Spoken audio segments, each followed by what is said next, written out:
Aquesta xerrada entre l'apartheid i el patriarcat, reptes de l'agenda feminista a Palestina avui dia. Quasi res.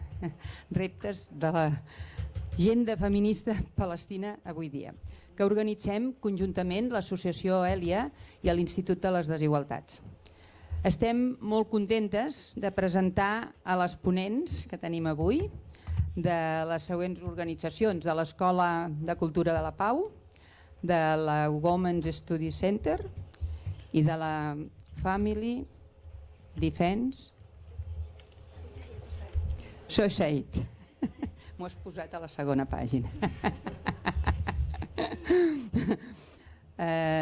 Les companyes palestines han estat de viatge a Barcelona en el marc dels projectes de cooperació que tenim Èlia, finançats per l'Agència Catalana de Cooperació i per la Justícia i Pau de l'Ajuntament de Barcelona. Durant aquests dies hem compartit amb elles tots aquests reptes que ens trobem totes les organitzacions feministes, tant de Palestina com de Catalunya, i hem pogut comprovar un cop més que aquesta lacra de les violències masclistes és arreu del món. Aquí tenim l'Anna, que ha vingut ara de Senegal, també. Davant d'aquesta realitat ens enorgulleix molt dir ben alt que aquesta solidaritat internacionalista i entre dones, entre totes les dones del món, tampoc tindrà mai fronteres. Avui coneixem més de prop la realitat en la que viuen les dones a Palestina. Coneixerem de primera persona i els 1001 reptes els que han de fer front cada dia, no només els dies del 25 de novembre o el 8 de març, sinó cada dia es troben amb aquests reptes. El colonialisme dels assentaments i l'ocupació del territori palestí per part de l'Estat d'Israel, junt amb el sistema patriarcal dominant, es retroalimenten per fer de manera especial sobre les dones, les dones palestines, que veuen negat el seu dret tant d'una vida lliure de violències polítiques, diríem, tant com per la seva condició de gènere. Ens explicaran les ponents, durant tots aquests dies ens han anat il·lustrant i realment porten moltes experteses i molta sapiència, la vulneració dels drets de les dones palestines que es promou en els diferents àmbits i sectors de la societat palestina. El resultat és l'opressió de les dones tant per part del sistema colonial israelià i l'apartheid, que somet el poble palestí, com pels sectors islamistes radicals palestins que estan volent mantenir els privilegis basats en aquesta subjugació de la meitat de la població palestina, que són les dones. Les dues organitzacions palestines avui aquí presents treballen incansablement des de fa molts anys al costat de les dones, especialment de les supervivents tant de la violència política com de la violència masclista. Avui ens explicaran com ho fan. Aquí tenim també a la Pamela Urrutia, que és investigadora de l'Escola de Cultura de la Pau de la Universitat Autònoma de Barcelona. Fa anys que col·labora amb l'associació Èlia, amb qui hem publicat diversos informes sobre les relacions de gènere en el context de Palestina i que podreu trobar en una web especialment per Palestina que es diu Tasharuk, tampoc ho dic bé segur, Tasharuk.cat, una web sobre gènere, cultura i resistències a Palestina. Tenim nosaltres la Sama Abeidat, és la directora de la Women's Study Center, una organització feminista a Palestina i amb seu a Jerusalem Est. És una coneguda activista feminista palestina i que està sent atacada pels sectors islamistes més conservadors de la societat palestina per la seva feina en pro dels drets de les dones. La Sanaa Atabek és coordinadora de projectes de la Women's Study Center i de la Family Defense Society.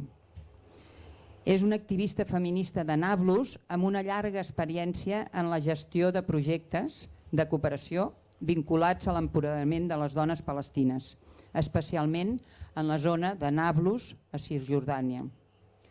La Shaden Bustamani és la directora de la Family Defense Society, una organització feminista palestina que, amb seu a Nablus, Cisjordània, gestiona la primera casa d'acollida de dones en situació de violència masclista, no només a Palestina, és la primera, sinó a tota la zona de la regió. A tota la zona. Totes elles hem estat tots aquests dies fent moltes gira aquí a Barcelona i ens han explicat la cruel realitat que estan patint les dones a Palestina. Us deixo amb elles perquè ens ho expliquin de primera persona i amb la Pamela. Elles mateixes aneu parlant una després de l'altra. Sobretot per la traductora, a veure si s'escolta bé. Sí? Perfecte? Vale. Bueno, moltes gràcies, Montserrat, i a tota la gent que esteu aquí reunida avui. A mi em toca, a petició d'Èlia, fer com una mica de context inicial. A veure, cada dia em diu que està bé. No se sent bé? Sí? Sí? Vale. I clar, pensant en fer un context i pensant en les notícies dels darrers dies és bastant inevitable traer aquí les imatges de l'assassinat de la periodista palestina d'Al Jazeera, de Shirin Abu Akleh, i de l'atac brutal a la comitiva fúnebre. Aquest cas ha portat de nou a l'agenda mediàtica el cas de Palestina, que malauradament i innegablement ha decaigut entre les prioritats internacionals i també dels mitjans de comunicació.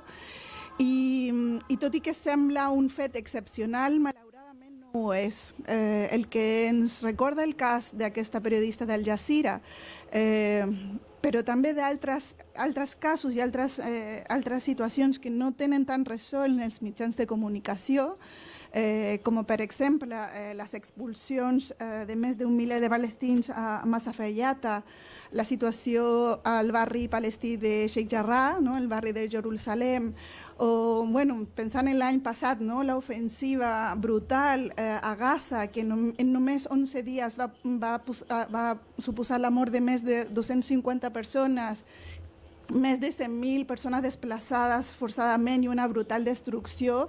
Això el que ens confirma és que Israel continua aplicant una violència sistemàtica i multidimensional contra la població palestina i que persisteix en les seves polítiques d'opressió, d'ocupació i de disposició amb total impunitat. Això queda bastant palès en aquestes situacions.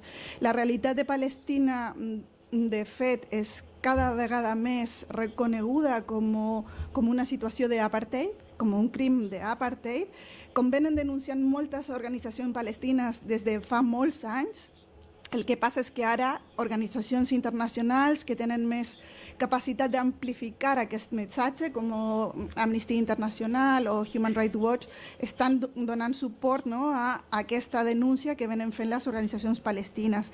I l'any passat, per exemple, en alguns dels seus informes destacaven que les autoritats israelianes han afavorit sistemàticament a la població jueva i discriminat a la població palestina per la seva identitat i amb la intenció de mantenir el control sobre el poder, la política i la demografia. Han aplicat polítiques que confinen, que segreguen i que intenten subjugar a la població palestina. Tot indica, malauradament, que Israel no està amb intenció de retrocedir en les seves polítiques, més aviat el contrari. Estan veient que està intensificant algunes de les seves polítiques agressives hacia la població palestina i que està intentant silenciar a totes les veus crítiques, incloent a través de la criminalització d'organitzacions palestines que tenen una llarga trajectòria en la denúncia i documentació de drets humans, com les 6 organitzacions més una, les 7 organitzacions palestines que han estat objecte d'aquesta persecució l'any passat, fa uns mesos. Què més crec que és important ressaltar? Que 30 anys després dels acords de Madrid i Oslo, cada vegada són més les veus crítiques que insisten en que aquest esquema s'ha demostrat fallit, que en la pràctica ha contribuït a la política israeliana de colonització i de progressiva annexió de territoris, no? I accentuant la fragmentació de Palestina, i que molts actors internacionals que insisteixen en aquesta idea de la solució de dos estats sense tenir en compte la realitat en terreny ni demostrant cap voluntat política d'un canvi real, el que estan fent és una pantomima diplomàtica a la pràctica. Llavors, que veiem també des de la banda palestina, l'autoritat palestina el que ha intentat fer és internacionalitzar la causa, no? Palestina, sense molts èxits. Hem de dir també que l'autoritat palestina afronta una crisi de manca de legitimitat, no? Per les acusacions de corrupció, per les acusacions de col·laboracionisme amb Israel també, i per el desgast associat a la seva disputa amb el grup islamista Hamas. En aquest sentit, també jo crec que és important ressaltar que Fatah i Hamas sembla que s'han instal·lat en aquesta divisió perquè d'alguna manera també permet perpetuar un repartiment de poder que els va bé, per dir-ho en termes simples, i que està dificultant, no, un canvi polític i un relleu generacional a Palestina.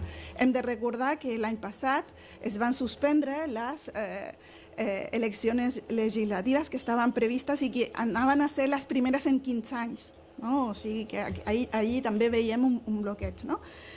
Bueno, sobre la dimensió de gènere, que és el tema que hem estat tractant des d'Elia en els darrers anys i, òbviament, construint i intentant donar o amplificar tot el que han estat fent les organitzacions palestines, perquè no expliquem res de nou, sinó que intentem donar més visibilitat al que elles han estat fent i denunciant en els darrers anys. El que hem intentat fer és, com deia també la Montserrat, posar el focus en les diferents estructures d'opressió i de violència que afecten a les dones i a les nenes palestines i que afecten l'exercici dels seus drets i la possibilitat d'accedir a recursos i oportunitats. El punt de partida ha estat el reconeixement de que dècades d'ocupació el que ha suposat són impactes multifacètics en les dones i nenes palestines i que afecten la seva problemàtica quotidiana de manera molt diversa. No? Hem de tenir en compte que moltes dones palestines han viscut tota la seva vida o pràcticament tota la seva vida en aquesta situació d'ocupació, però que la realitat d'una dona que viu a Gaza, a una altra que vive en Jerusalem o la que vive en Hebron o en Nablus poden ser molt diferents. No? Això suma que les seves experiències estan condicionades per les desigualtats del sistema patriarcal dominant a Palestina i sobre els estereotips, sobre els rols que han de complir les dones i els homes a la societat. No? En aquesta interacció el que hem anat veient és que aquesta mirada de gènere ens permet donar més visibilitat a alguns fenòmens que creiem que són importants. Per exemple, com la repressió israeliana ha condicionat la construcció de les masculinitats a Palestina i també com les forces israelianes fan un ús intencionat amb una intencionalitat de gènere en la seva relació amb els palestins. Intento donar un exemple per il·lustrar-ho. Moltes de les polítiques o les mesures tenen la intencionalitat de desafiar el rol, no, suposadament de protectors que han de complir els homes palestins i per això, per exemple, aquestes redades que es fan a la meitat de la nit, no, i que interrompen la vida familiar i exposen una situació de molta humiliació a la família, o, per exemple, el fet de que moltes de les demolicions de cases que obliguen a fer les forces israelianes obliguen a fer-les a les mateixes famílies que estan afectades per l'ordre de demolició. Llavors, aquest rol de protector dels homes palestins es ve directament qüestionat per aquestes polítiques. També en el cas dels controls, als checkpoints, per exemple, una dona palestina l'any passat ens explicava com el fet de que estar sotmeses a aquests controls moltes vegades suposava que moltes famílies decidissin que les seves filles no anessin a estudiar o a treballar per no exposar-les a aquestes situacions i al final repercutien en la seva possibilitat de tenir un dret a estudiar o a treballar i a participar en la vida pública, en definitiva.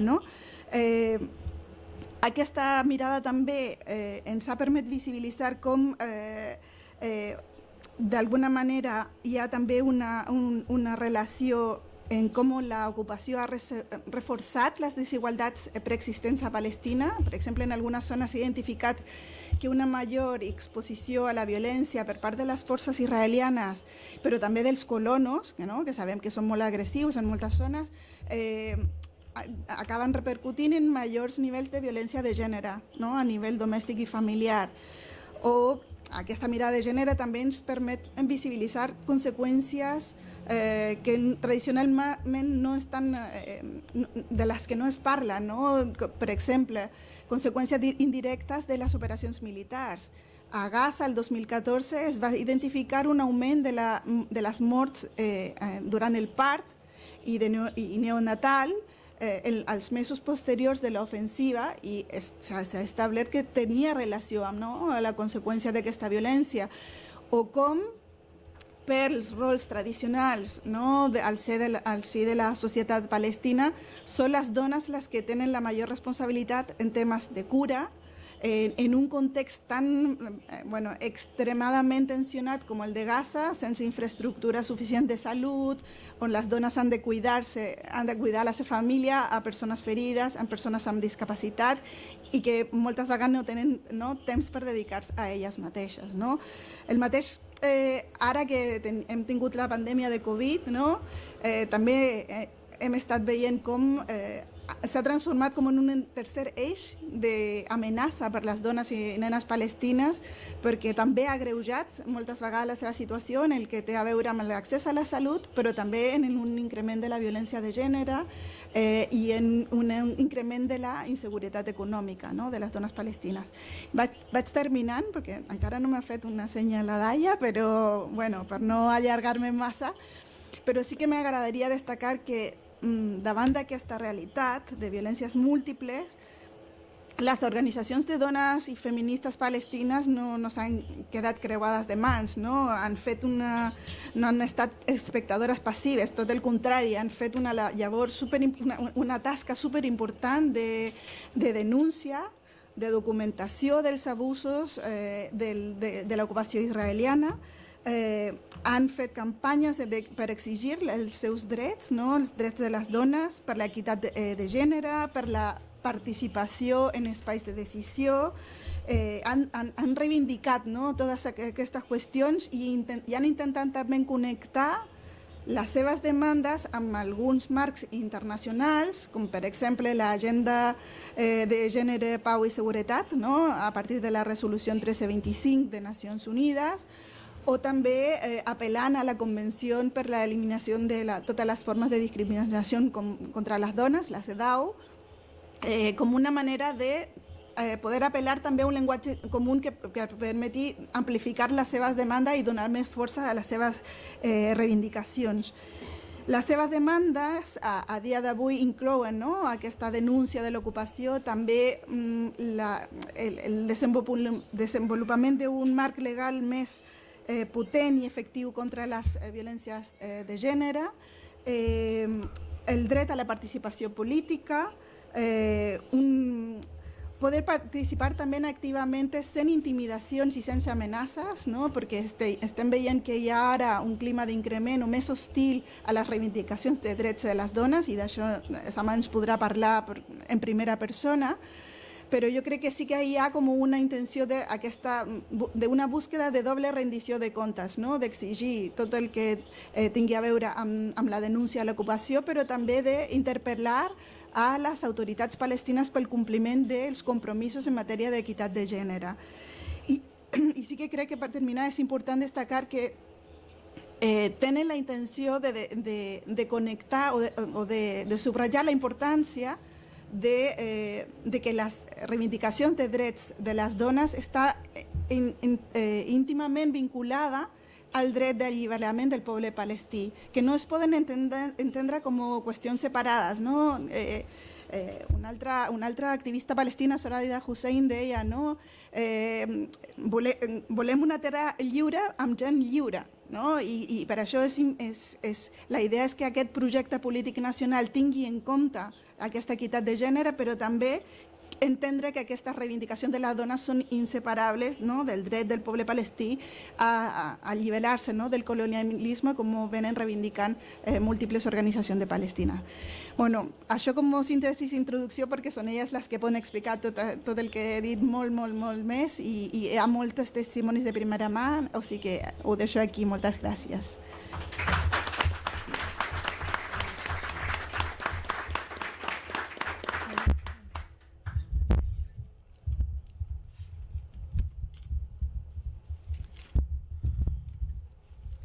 Okay, hello. And I would like first to thank Ilya for giving us this opportunity to be here and to talk with you. And would like to thank you all for your interest in listening to us concerning our case. We are a group of Palestinian women, actually, representing 2 women organizations in Palestine that are struggling against Israeli occupation from one hand and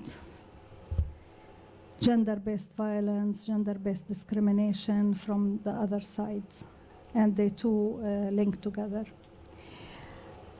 I still do remember that we used to have friends who were refugees from the Palestinian territories that was occupied in 1948. Part of these refugees were my family, actually, my father, his mother, and his brothers. And they were all waiting that, according to the UN resolution, they have the right to go back to their homeland. But unfortunately, they could not go. My family, at least, they were living in a house, but the others are and still living in refugee camps in Jordan, in West Bank, in Gaza Strip, in Syria, and in Lebanon, and are still waiting for their right to return to their homes. Instead, we had the war of 1967, in which the rest of the Palestinian territories were occupied by the Israelis, in particular the territories of West Bank and Gaza Strip. So all Palestine became occupied by the Israeli occupation, and instead of giving us the right to go back to our homes, more homes were confiscated and more homes were taken. Nowadays, for example, in Jerusalem, in Sheikh Jarrah in particular, there are like 20 houses in which the UNRWA, the United Nations refugee, they built these houses to families who were refugees from 1948.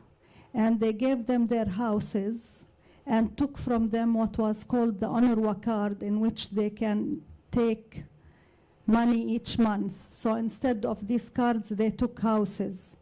Nowadays in Sheikh Jarrah in Jerusalem, the Israelis are claiming that the land that these houses are built on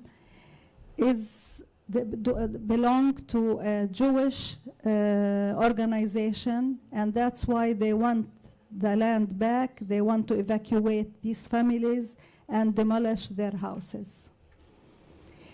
There is a court, in the court also the Turkish government proved that this is not right, because you know they were also they occupied Palestine for some time, but still it's the case, and they want to evacuate these families. So for those, I would say, what about my grandfather's house, which is in the West Bank, and which is in the west part of Jerusalem? It's still there, and an Israeli family does live in this house, and we do have all the papers to prove that this house belonged to my grandfather. They said no, nobody of the Palestinian could claim to take back their properties that was confiscated in 1948. But do they, as Israelis, as Jewish, they have the right to claim any other thing. So see to what extent the discrimination is, and why the question is why the United Nations does not do anything, why the international community does not do anything concerning these issues. The other thing now is the settlement construction activities. After the Oslo Agreement that you all, I think, heard about, according to the Oslo Agreement, which we as Palestinian people, we don't accept it, but it was signed. According to this Oslo Agreement, the Israelis should leave the territories that were occupied in 1967, and instead a Palestinian state should be initiated in West Bank and in Gaza Strip. Nowadays, we cannot find where we can establish this state because it's full of settlements. Every day, there are a settlement construction activities that take place in the area of West Bank. And suddenly they would come armed settlers and put a siege around a piece of land, cut all the trees, and start to build their settlement. They are armed people. What can we do for them? What can the people do? The maximum thing, they can stone them, they can shout, they can do demonstrations, and instead of taking the settlers out of the land, they would kill the Palestinians that they are defending their lands. So actually, the West Bank now is becoming like a place that could not, at any criteria, to be a state, a Palestinian state, because it's full of settlements everywhere. All the cities are surrounded by different settlements. So these settlement constructions are telling us very clearly that we, the Palestinians, would not have our Palestinian state, but will live in cantons all over the West Bank. And unfortunately, we cannot move from one place to another without going through the checkpoints, the Israeli checkpoints. And these checkpoints does not allow everybody to go from one place to another.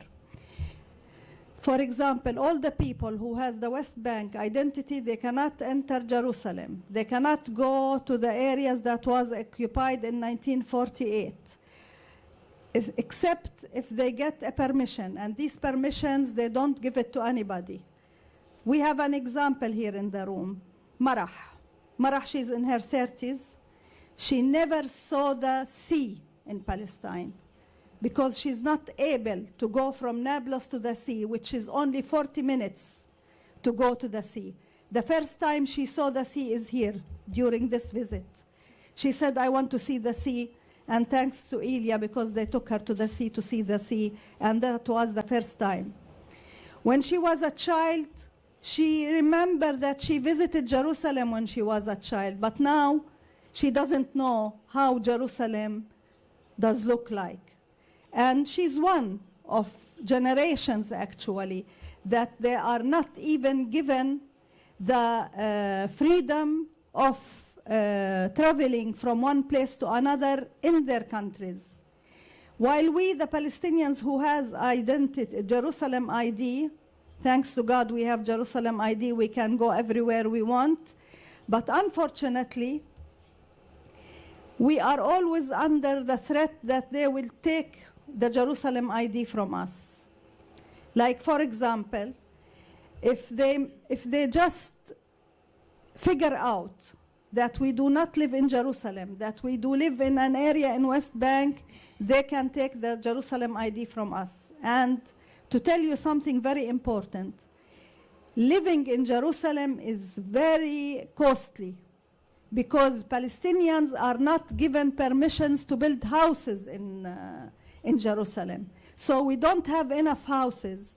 And according to that, the rent of the houses is very high.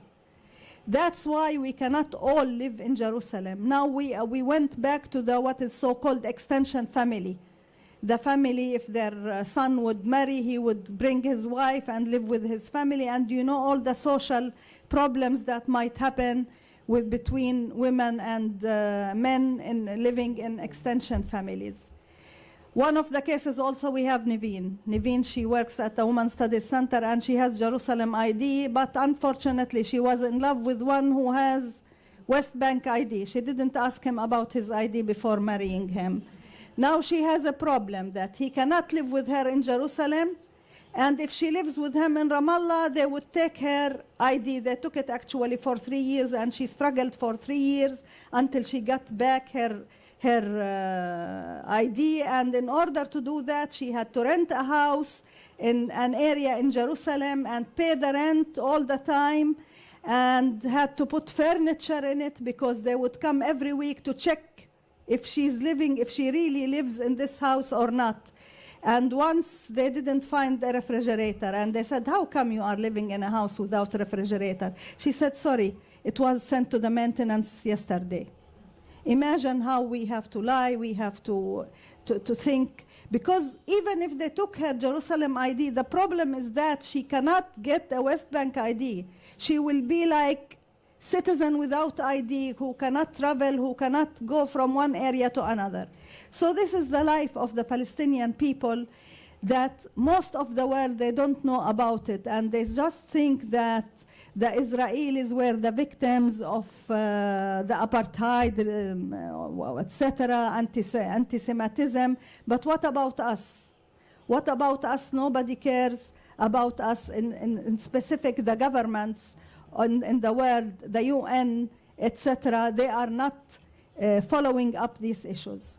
We as a woman, of course, like the men, like everybody in Palestine, we do have all these problems, but also we have another problems that has to do with the gender inequality.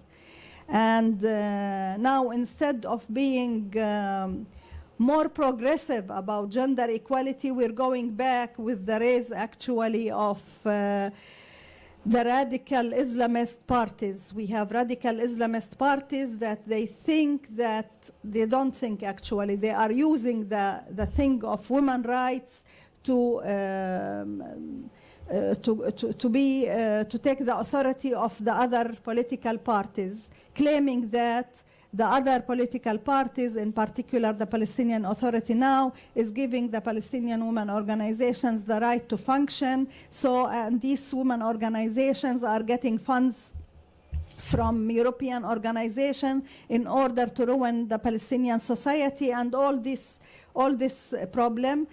In return, the Palestinian Authority, they are taking everything very easy, and they don't want to be in clashes with these forces. So, for example, we've been struggling since more than 10 years to change the personal status law, which is a very gender-biased law. According to this law, a man could marry 4 women. According to this law, the man could just say for his wife, you are divorced, and then she is divorced. While if she wants to divorce him, she has to go to court and prove that for several years. According to this law, we don't take our heritage from our families.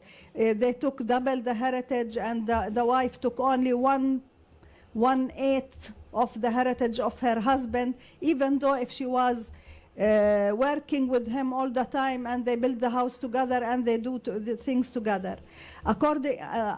It's not only the personal status law. The other law that we were fighting against is the criminal law. According to criminal law, we have something very bad, which is that any man in the family could kill any woman from his family, his daughter, his wife, his mother, claiming that he killed her for honor reasons. Because he saw her with another man, because she did sex with another man, he can kill her and be released. And this is, by the way, it's the Jordanian criminal law that was implemented in Palestine before 1967, and it's still there, and we couldn't until now change this law. Since 12 years, we've been also struggling with the government to approve the family protection law, in which nobody in the family could do any harm to children or women in the families. And they are claiming that this is against Islam, this is against the religion, and the Palestinian Authority did not agree on it. So we are still fighting. Thanks God, the Palestinian Authority signed the CEDAW agreement without reservations, but until now, none of the legislations was changed to fit with this CEDAW agreement. And by the way, the radical feminist parties, they called us, like me and Sana and Shadan, they called us Sidawiyat. Sidawiyat, it means they believe in CEDAW agreement. And once they say Sidawiya about any woman, it means she's a bad woman. She's a bad woman because she believes and she agrees on CEDAW agreement. We are Sidawiyat. And I'm not only Sidawiya, but I'm only one who is paid by the West to ruin my country, to ruin the society. And they write about me every day in the Facebook, etc., that I'm ruining the society because I do call for raising the age of marriage, which means that I agree that small girls, young girls, could do sex without being married. This is how they interpret the issue of raising the age of marriage. They are saying that I'm encouraging women not to obey their husbands, and this is why we are fighting for changing the personal status law. They are saying a lot of things that is nothing, but unfortunately they are doing a campaign against us, and unfortunately the people who believe in religion, they just absorb these ideas and follow them.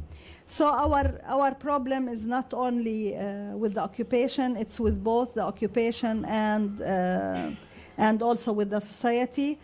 We need always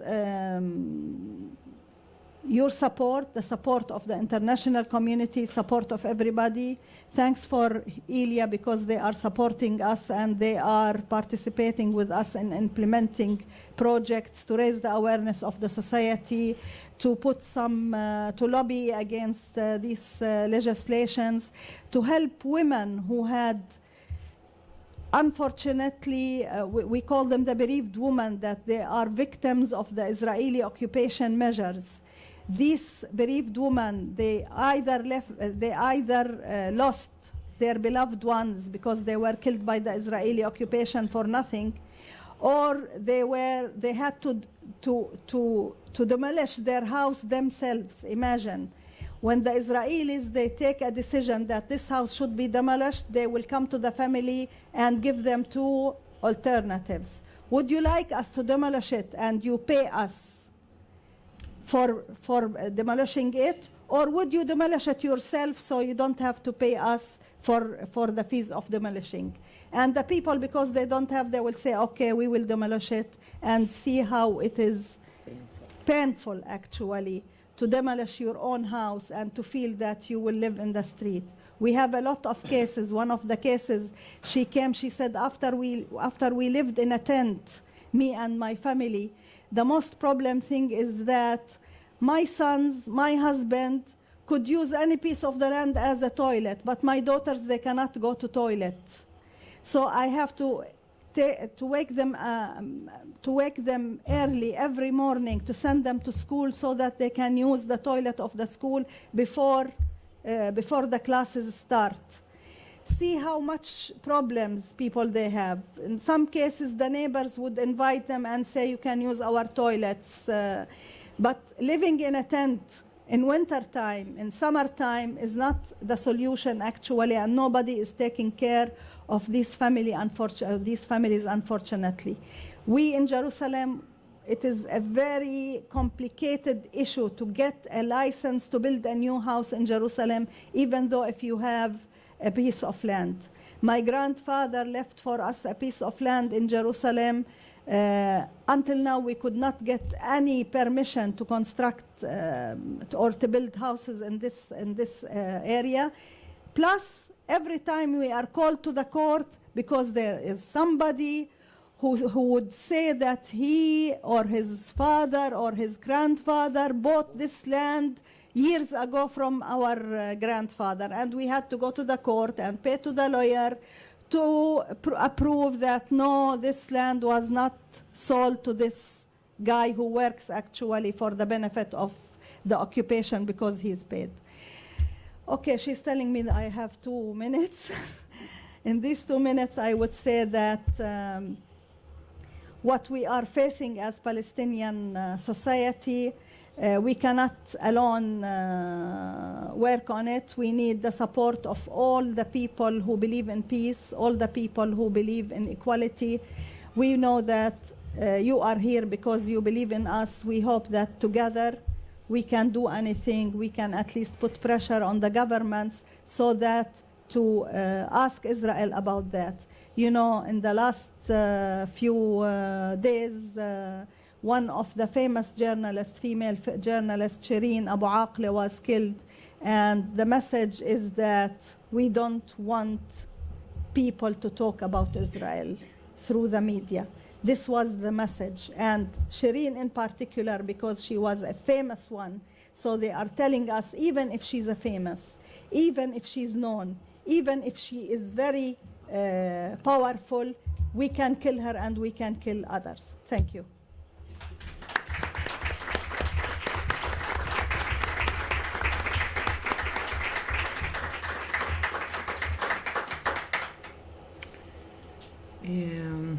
Thank you very much for thank you for giving this opportunity for me, for my colleagues to be here and to talk about the Palestinian issues. I think Pamela and Sama, they were talking everything and they didn't left anything for me to tell you. At the same time, I think we need many hours and days to tell you about our, not stories, but the real life we are living in Palestine. So what I want to say also that we are very proud to be Sidawiyat, as she said, because we are all of us and many women in Palestine, and I think in Barcelona too, they are with all eliminating all the discrimination against women everywhere. So I think that it's where I will talk even the situation in Palestine. Women, they are very strong. They are surviving. They are fighting, struggling to build their life and to continue their life, to taking care of their families, their own issues, struggling to change the laws, struggling against Israel. And we are sharing a lot. We are not only social fighters, we are also political fighters. Since we were very small and young, we start in the volunteer work, even struggling against Israel. And we believe that even this volunteering work, just to clean our streets and to help to do any volunteer work, we were attacked by the Israelis, because this work, it will lead us to be organized work and to take care of our land and our society. So even any work, any volunteer, they were against them. And I still remember that one of our friends, he was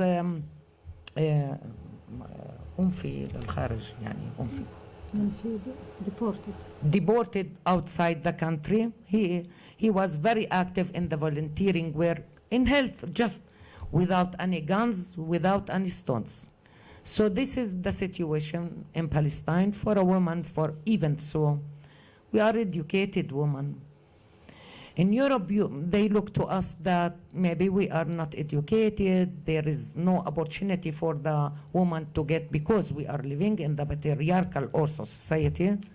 But I want to say that there is a lot of women, they are doctors, lawyers, teachers, volunteer work, social workers. And in this years, the current years, many of the students at the university, they are female.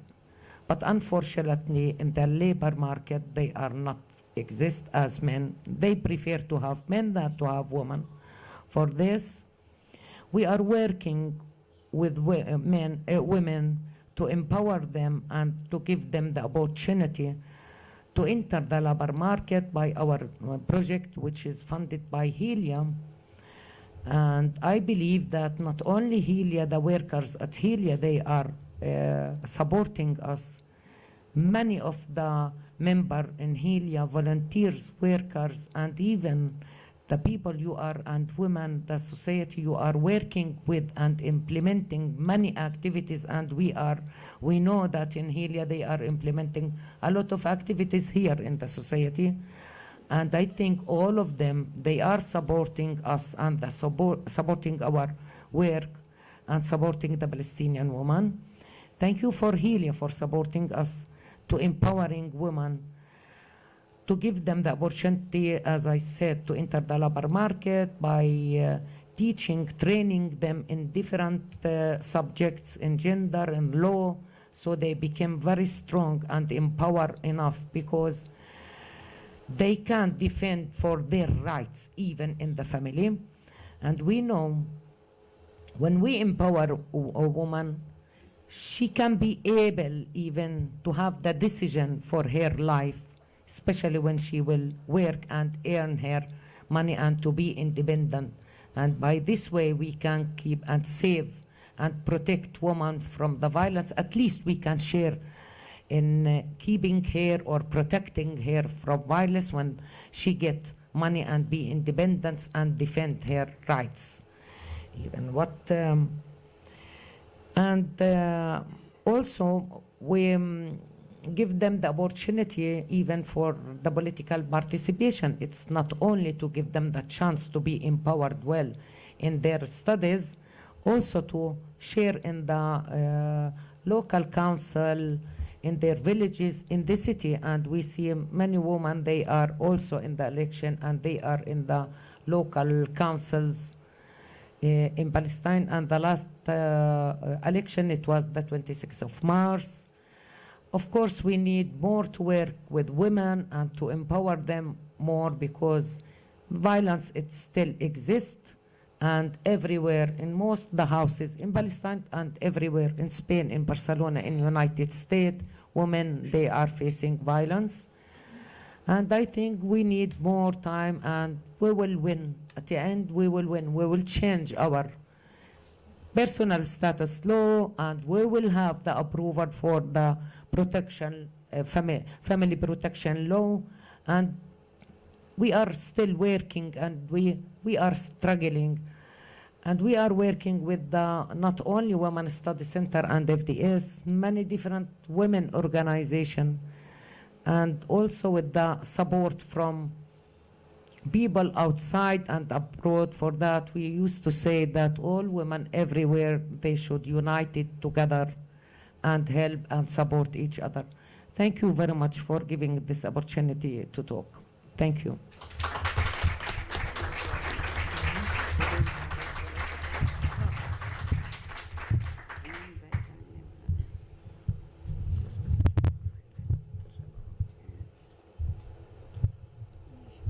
Yes, I want to talk about the Family Defense Society, which is founded in Nablus in 1994 as a non-profit organization to assist women facing problems and violence and domestic violence in the Palestinian communities, and strengthening them to have a better life and to start a better life by offering psychological and social counseling by the hotline operated by well-trained psychologists working in high confidential and high privacy.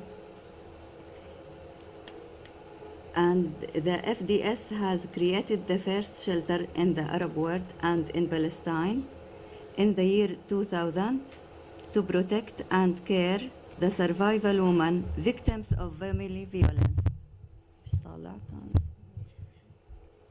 family violence and their children, offering security and safety, providing them social counseling and health care, advocacy and vocational training, empowerment and self-esteem.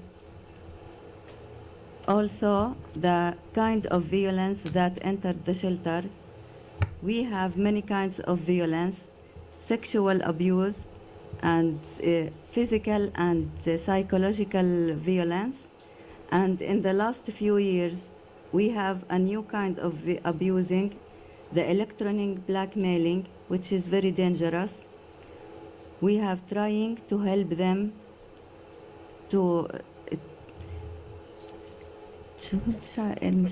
protect and care, and also not to be killed.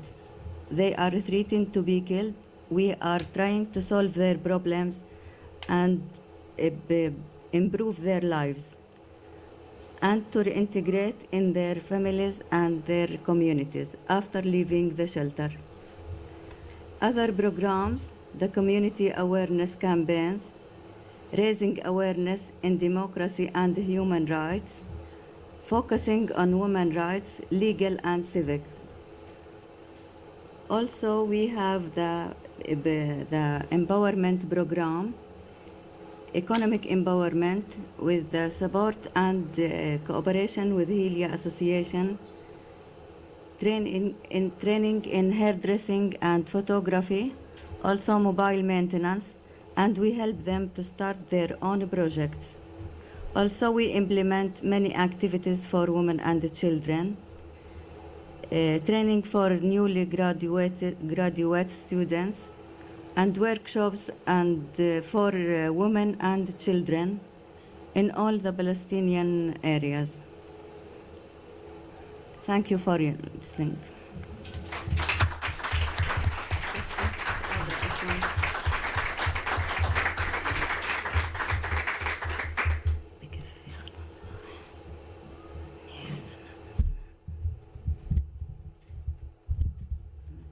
Bé, ara obrim un torn de preguntes per si algunes voleu comentar alguna amb les companyes. Bé, em vaig a buscar.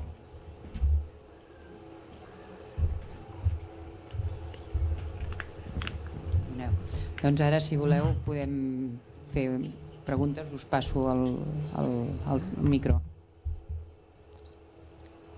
Algú vol arrencar?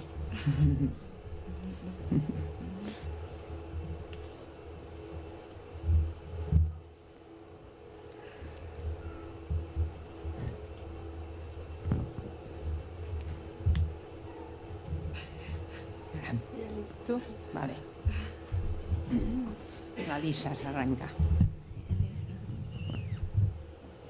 In English? Yeah, no? First, thank you. It's always a pleasure hearing you, and every time we hear you again, we learn more and more, so thank you so much. And I think I would like to know more about the women's movement in Palestine and how it's not something new because it might people might think feminism is stronger here in the west part of the world now and this, but the historic I think that's very interesting for everyone to know, so maybe you can let us know a little bit more about that. Si us sembla, si hi ha alguna altra pregunteta, l'agafem i si no, contesten les companyes. Hi ha algú més? No. Doncs, qui contesta? Passem.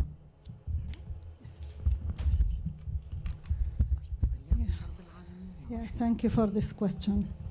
Actually, after the war of 1948, there was a lot of tragedy among the Palestinian society concerning the refugees who had lost their children lost their family members while they were running from one place to another, and children who lost their parents as well. So at that time, some activist women started to create what was so-called at that time charitable societies to help these bereaved people on how to take care of children. Like, for example, there was a feminist, her name is Hind al-Husseini, very popular. She opened a house in Jerusalem. It is called the House of Palestinian Children, Arab children, actually. She called it not Palestinian children, in which they had to bring all the children that they lost their families during the war and take care of them.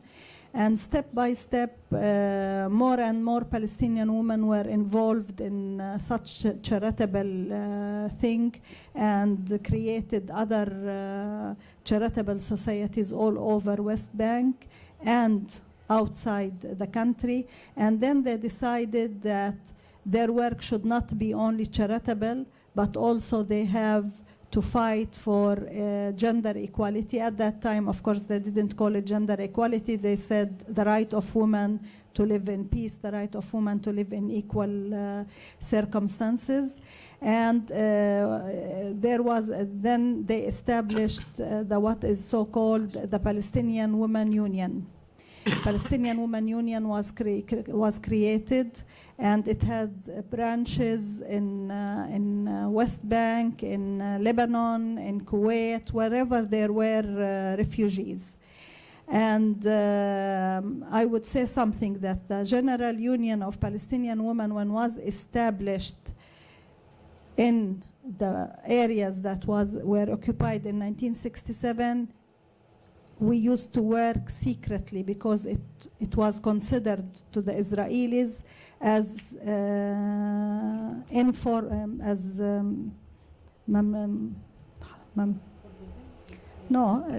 not allowed.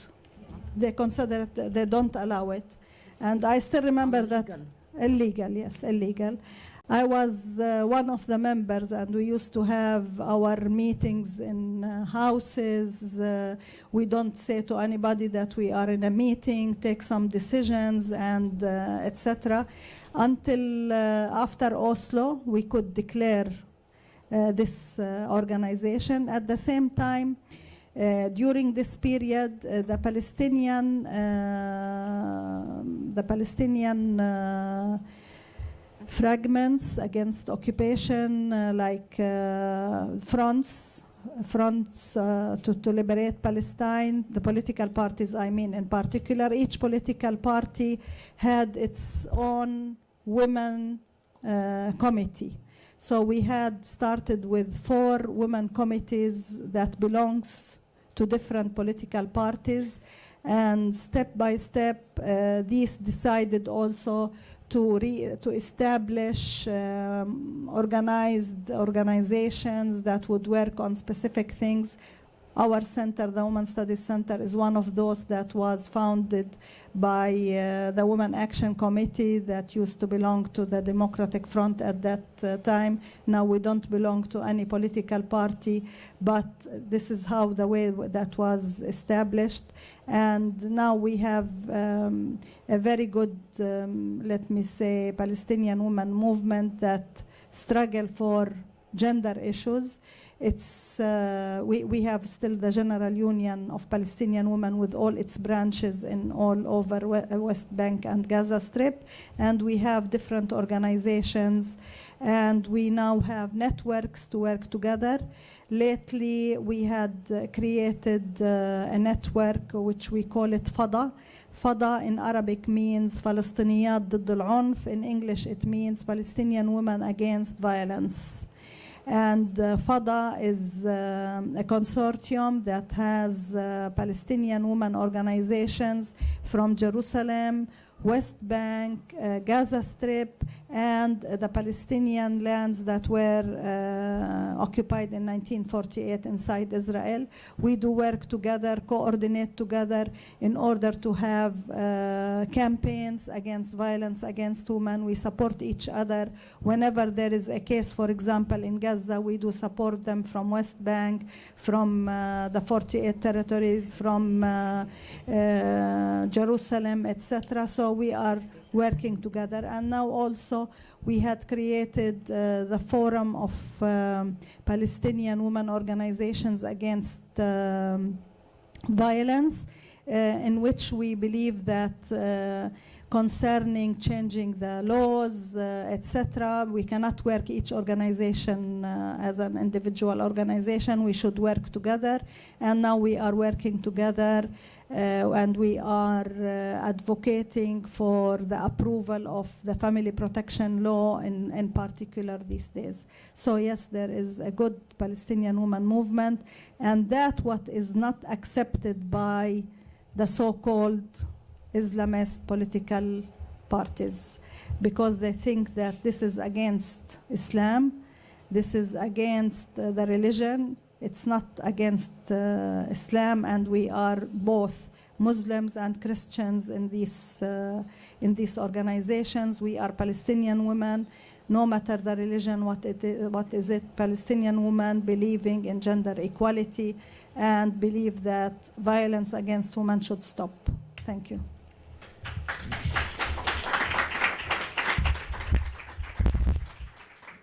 Thank you, Shama. Just I want to add something that in Nablus, before 2 months, they celebrate the establishment of the woman center. It was a woman, it's a United Woman in Nablus, 100 years. And now they have a hospital, they have a training, nursing school, they have different union. الاتحاد النسائي. اتحاد جمعية الاتحاد Women Union. And also I just remember that the first woman centers, it was in Haifa also. In Haifa, women, they started helping other women in teaching them vocational training like sewing and knitting and these things. So the woman movement, it started before 100 years, and because they believe that women, they should participate in the society and also in the political work. In that time, for that, they were fighting for the struggle of their country, because before Israel, we were occupied by the English. Before that, Turkish. And when the Israelis occupied Palestine in 1948, and the other West Bank, it was under the Jordanian government. So I think, even if they are, in my opinion, we were occupied even by Jordanian, because we were living a military situation, even when the Jordanians were controlling the West Bank. Thank you.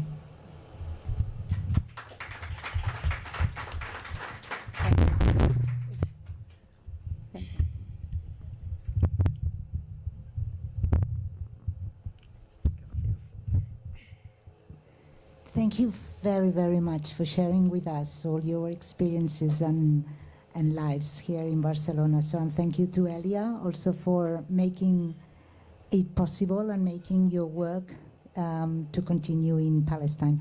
I just would like to ask you whether you have any sort of partnership with Israeli women organizations, human rights organizations, like, if it still exists, I don't know, because I haven't been in touch with it for a long time, the Coalition of Women for Peace. Whether you've got any partnership and can work together, whether there are any limits to that working together, if it's at all easy. I would like you to develop a little bit on that. Thank you. Actually, in working with Israeli women organizations, we have conditions, and some Israeli women organizations accept this condition. The condition is that these women should believe in the political rights of Palestinian people, our right to have our independent state. If they believe that we have the right to have independent state, if they believe in our right in liberty and that all the political prisoners should be released, especially those who are under what is so-called administrative detention, where they don't have any specific, they didn't do anything. So if they believe in this, yes, we do work with them. If not, no. So we have some Israeli women that also they come and they participate in our demonstrations against occupation, etc. We do work with them. So we have our conditions that they don't have to respect us only as a woman, but as a Palestinian woman. We have national rights and we have gender rights. And if they do believe in both, we can work together. If not, no.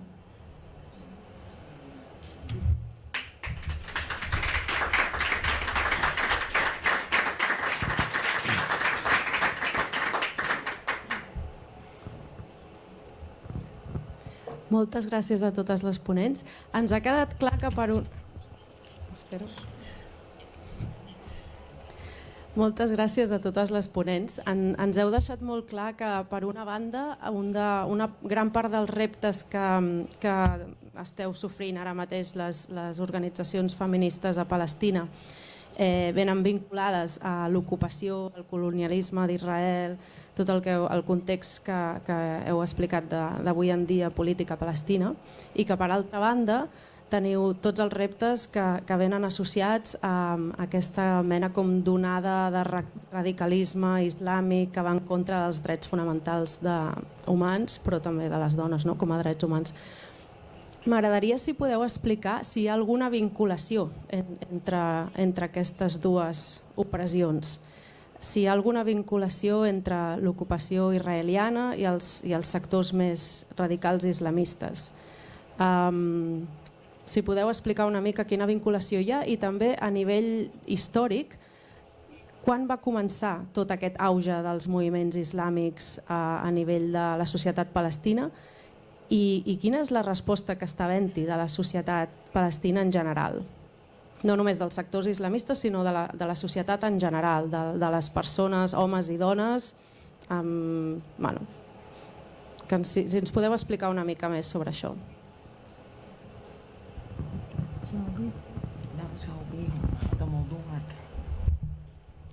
Okay, thank you for the question, which is a very sensitive question.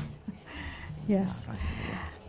Actually, when we started our national fight against occupation, at that time there wasn't what is so-called now Islamist political parties. And that's why we had always believed that PLO, the Palestinian Liberation Organization, is the representative of the Palestinian people.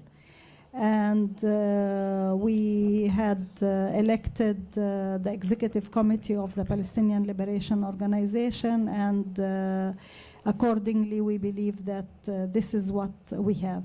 Then after, actually, before the Oslo Agreement, the Hamas, first of all, the Hamas Islamist political party started to be formalized, but they weren't actually strong on the ground.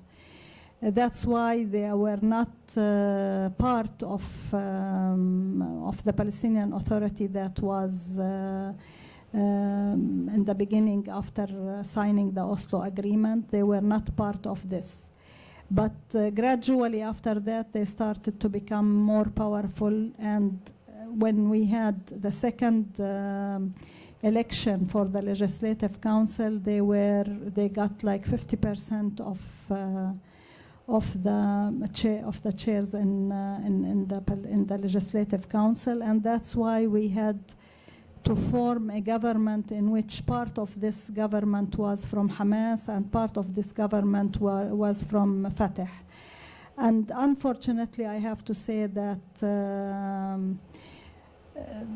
the so-called progressive political fractions, they gave Hamas the sensitive ministries. Like they got the Ministry of Women Affairs. It was given to Hamas. And this was a disaster, actually. This was a disaster because all the things that we did before that with the Ministry of Women Affairs, it stopped, and the new minister who was from Hamas could not even meet with us or talk with us, and if she meet with us, she would neglect our voice, and they don't accept us. And I do remember in one meeting we went, and they told us, please don't say anything now, it's our role, it's not your roles, you can leave the room. So this is when we had the problem when we had this minister. Also, the other problem was that they gave them also the Ministry of Education, and the Ministry of Education is a very sensitive ministry because it has to do with the curriculum, and the curriculum started to be more religious and very difficult. So we had this problem until there was the split where the Legislative Council was cancelled and Hamas went to Gaza, and in West Bank we had the other fractions of PLO.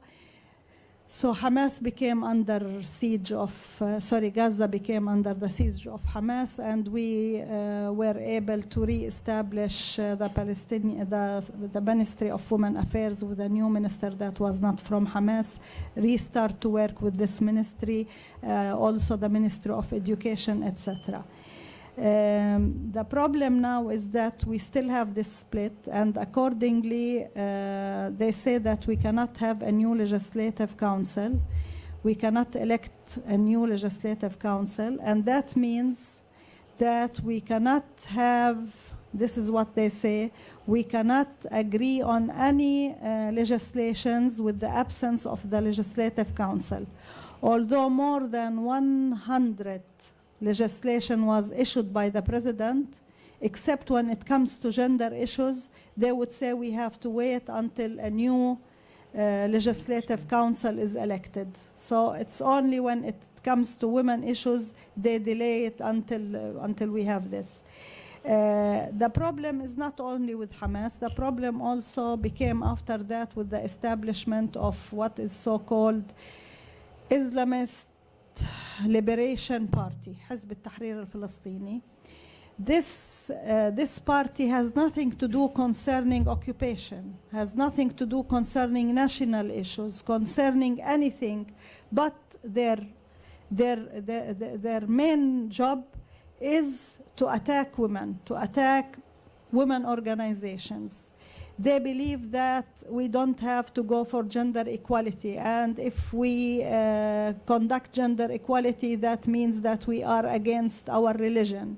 So their battle is only with us, with women organizations. This is the problem. There is a difference actually between Hamas and this political party, but unfortunately from under the table they do coordinate together, and this is the situation. We are trying our best to convince the ministers, because nowadays, since we don't have a legislative council, any new legislation should be agreed upon by the Majlis council, the ministries' council. But they don't help us. They think that they don't want to go into debates with the Islamist parties if it has to do with women issues, because women issues is not a priority. We can delay it for years. Yes.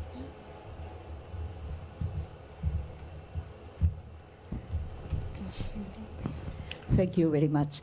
It's possible, do you think it's possible to have new elections in Palestine? It's possible, do you think? It should be possible, actually. Why not? It should be possible, but the problem is a political decision. It's a political decision and has to do with the agreement of Israel Israel and United States تفضلي. perspective. It has to do also with not only internal political relations but also international relations. It seems that the United States, they don't want elections in Palestine. They don't want these things, and they are putting pressure on the Palestinian Authority not to do this.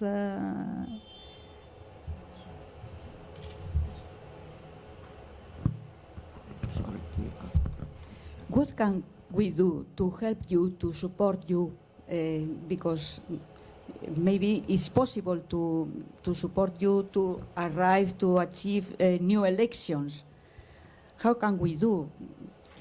Sometimes I think I like to help more to Palestine, but I don't know how to help you.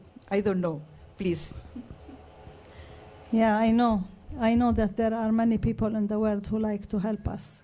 There should be a voice from the communities, non-Palestinian communities, that asking the Palestinian Authority why until now you didn't do the elections. Put some pressure on the embassies, giving them these questions. Pressure on the international organizations that they should take their role in such issues. I know it's very difficult, but at least they should hear the voices of people of non-Palestinian people, asking them that this is not fair and they should go to fair things. Thank you.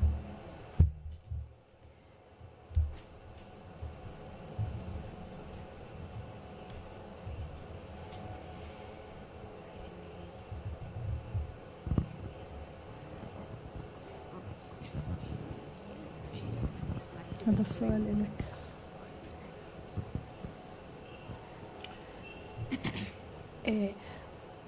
I would like to know, like, if you can explain a little bit more about the volunteers that you have in Palestinian, because here in Catalonia with Elia, we have a group of women volunteers who accompany the women that are suffering violence to many places. So if you can explain us a little bit, how is the group of volunteers helping other women in Palestine?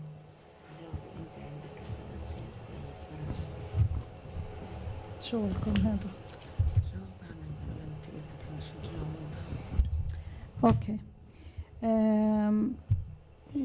We are working with the volunteers on different levels, actually. One of the levels that we are working with, for example, at the Women's Studies Center, we have a program that is called Sanad. Sanad means support, in which we are attracting youth from both males and females from the universities to be trained on what does it mean gender-based violence, why gender-based violence is very dangerous for our society, etc., and how to help women who are facing this gender-based violence. And they will do campaigns in their universities with their with their peers also, to raise their awareness about this. So we had, for example, last year 3 campaigns in 3 universities concerning this issue, where the youth themselves in these universities were working with other youth to be with them against violence against women, and they had demonstrations, exhibitions, whatever they would think. We don't tell them what to do. They are just given the opportunity to do whatever they can. In some organizations like the FDS, for example, they also attract volunteers to help them to work with specific individual cases who face violence against women. They help them in the shelter, they help them in being with the woman, to talk with her, to help her, to help the children, especially when there are children. Some women, they come to the house and they have children with them, so they need somebody to help them to work with the children because they are suffering and they cannot do anything with their children. So we have different levels of accepting volunteers, actually, in different areas. But the idea for us, the idea is that we don't want to get old and then think that, well, the Palestinian women movement is getting old and we don't have new generation to work with on these issues. So that's why we are targeting youth and target from both sexes, so that to participate in our work, to be convinced about it, to start working now in a voluntary work, and then they could think of what initiatives they could do. We've been able also to do like a competition between different universities about what project do you think you can do in order to help women who are facing gender violence, and one of them was elected as the first one and was funded by women organizations and helped them to start with this initiative. So we have two kind of volunteering, either volunteering to raise the awareness of the society, to put pressure on the government, etc., or to work with specific cases that are facing yes. Yeah, Niveen is reminding me that we are having, in Jerusalem we have something very special, which is arresting, child arrest, children arrest. They arrest the children, the Israelis, they arrest the children in their houses. Yes. And the mother should sign an agreement with the police that she would take care that her son would not leave the house. If he leaves the house, she had to pay a big fine, and they would take him to a real prison. So in this case, we had a very problematic issues where the women, the mothers, and the children were in a very difficult situation. The children, they consider their mothers to be a police, not a caring mother, because this is the mother that she doesn't let me go to school. This is the mother that she does not allow me to go to the street to play with my friends or to go to the shop or etc. And as a child, he would not accept this situation or understand why is this situation, while at the same time, the mothers would feel that they are taking care of their children. I want him to be with me at house and not in a real prison, because here at house I can take care of him. What if they take him to the real prison? In many cases, by the way, most of these children, they spend some time in their houses as home arrest, and then some time in the real prison. And there are real problematic issues within the families, in which we had to bring volunteers also from the universities, especially those who are studying psychology or sociology, and send them to make visits to these houses, to talk with the children, to talk with the mothers, to create some programs for them to be together. Sometimes they might take children with them to play with a child in the house, help them to spend a good time with them. Since he doesn't go, they are all males, by the way. Since he doesn't go to school, they might help them to study the lessons that his peers are taking at school. So we are working a lot with these children, and in this case in particular, we need always volunteers to help us, because there are more than 65 child now in Jerusalem under house arrest. And if you read their stories, now they wrote their stories, actually part of them, we encouraged them to write their stories, and it was published in Arabic. You could see that in most of the cases, they spent half time in the house under home arrest and were taken many times to real prison to spend part of their life in prison. Many of them, they lost the desire of continuing their education. They felt that they are older than their classmates because they were in prison. They are getting older. And this is also another problem that we have to face with these children. Okay, what to do in the future? If you don't want to go back to school, what to do? So we are trying to create even sometimes vocational training for them. So if they cannot go back to school, at least they have something to work with, to spend their life with. Yes, thank you. Gràcies. Gràcies, Anna.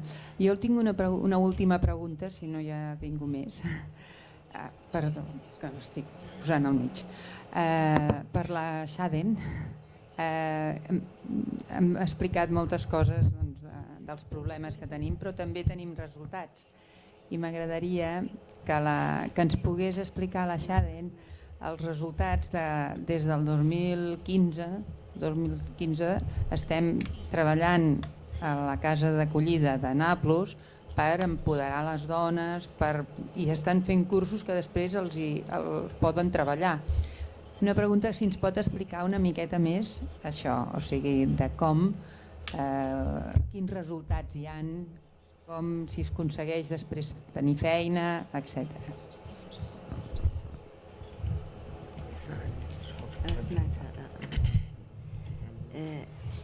In fact, this is a very important project for empowering women and training them to have a career to raise income after she ends the training.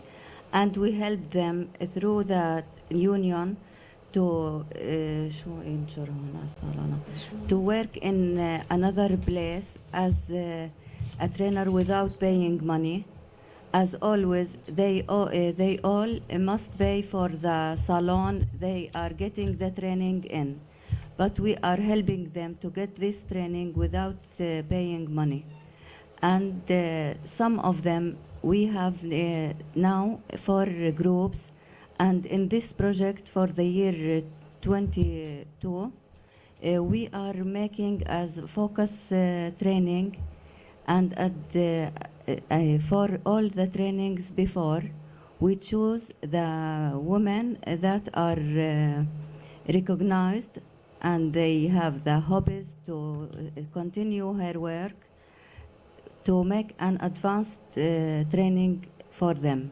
And also there is success stories for the trainees that participate in the last years. We have some of them has their own projects and big projects in their own villages and small camps. We hope we'll continue because this project is very important on the 2 sides. The economic situation for the women and also for their self-confidential and starting a better life.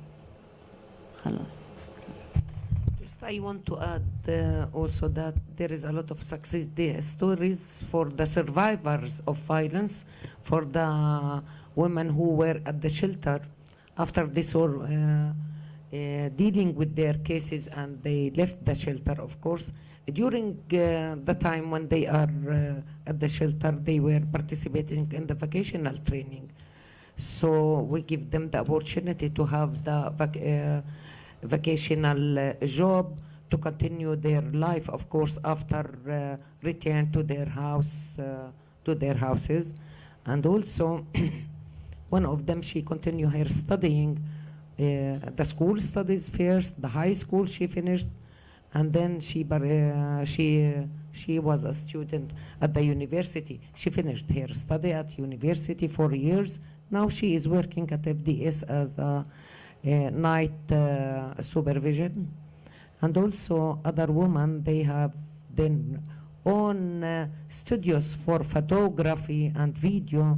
Some of them, they have their own salons. Some of them, they are people with the special needs also. They started their own jobs. So we have successfully, and we believe that this training, it's very benefit for the girls.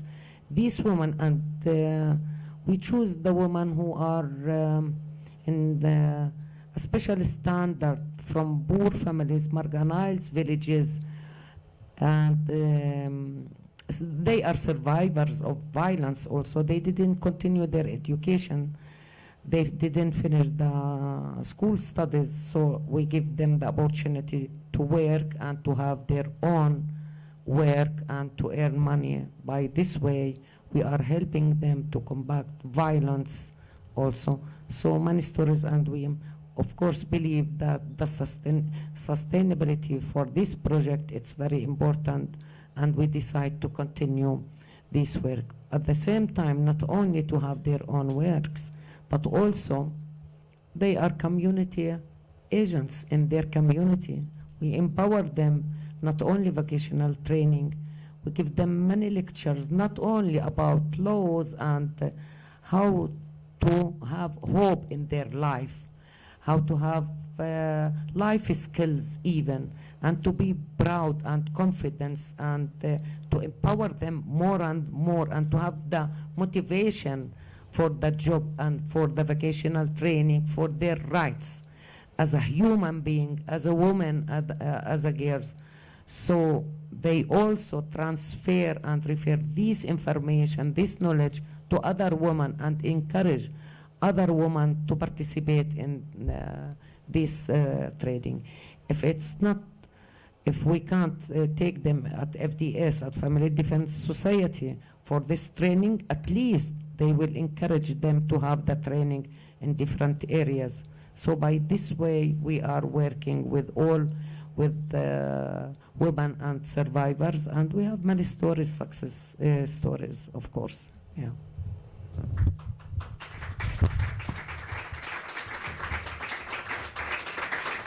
Moltes gràcies, Sana.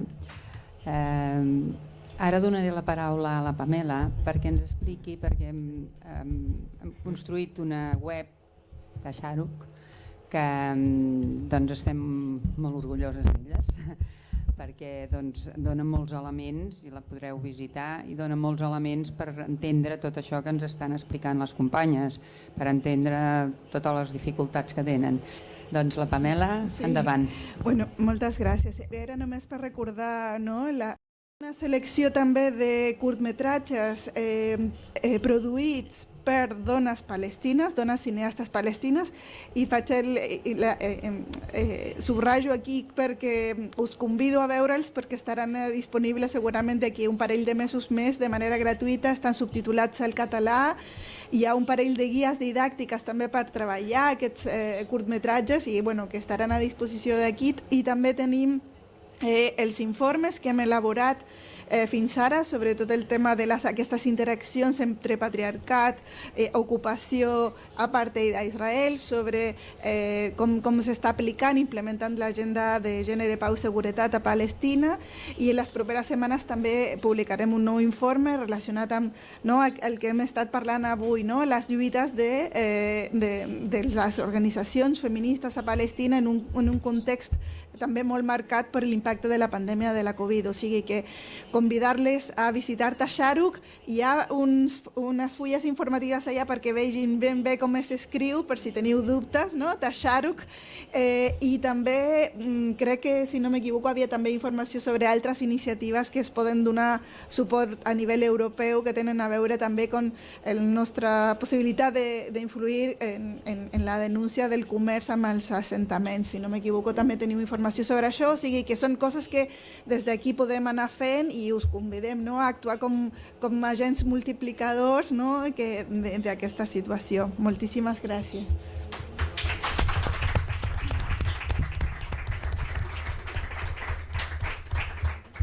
Bé, doncs és hora d'acabar. Moltes gràcies a totes les ponents perquè han estat un luxe de poder-ho compartir. I bé, ara deia això de com podem ajudar. Doncs sí, podem fer moltes coses. De fet, precisament l'associació Elia tot el que fa ho fa per això, perquè ens sembla que podem participar d'aquesta lluita perquè el poble palestí algun dia sigui lliure, i perquè les dones també amb aquesta lluita, perquè normalment a vegades es queden enrere, llavors la lluita de les dones pugui anar acompanyada d'aquesta llibertat del poble palestí. Bé, aquí hem pogut constatar moltes coses, perquè no només la resistència que fan les dones, sinó que aquesta resistència dona els seus fruits. O sigui, això que estaven explicant ara, que el que tota la feina que fan. També fan feines, per exemple, d'auditories de gènere als ajuntaments, a les escoles, per veure a quin nivell estan sobre la igualtat.